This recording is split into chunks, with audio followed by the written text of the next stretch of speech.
નમસ્કાર નડિયાદ, હું Gautamsinh Sudan checkpost લાઈવમાં આપનું સ્વાગત કરું છું.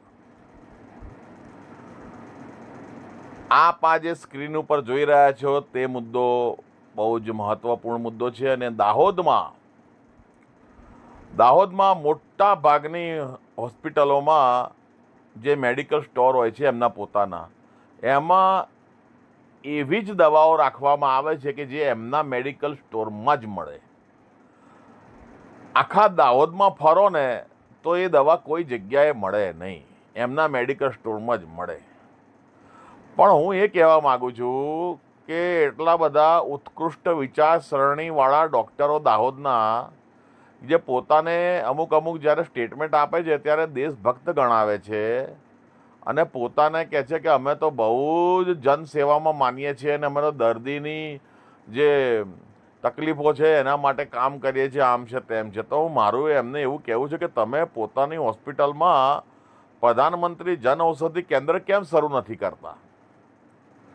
શા માટે પેલું બીજી દવાઓના મેડિકલ સ્ટોર તમારા હોસ્પિટલમાં શરૂ રાખો છો?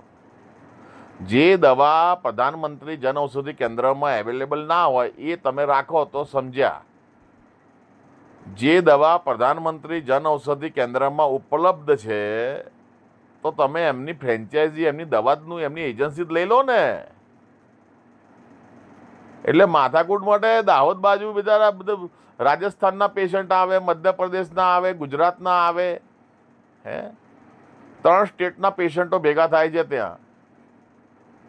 તો એ લોકોને, જે ગામડાની ગ્રામ્ય પ્રજા આવે છે, એમને તો સસ્તી દવાઓ મળે.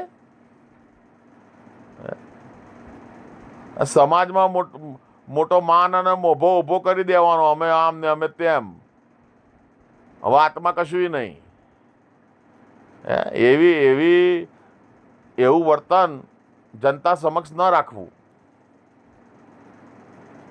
બરાબર છે? એટલે પ્રધાનમંત્રી જન ઔષધિ કેન્દ્ર શરૂ કરો ને. કેમ નથી કરતા શરૂ? હું એ દાહોદની એ જે છે અમુક હોસ્પિટલો કે જે પોતાના જ મેડિકલ સ્ટોરમાં મળે એવી દવાઓ રાખે છે, તેમને કહું છું હું.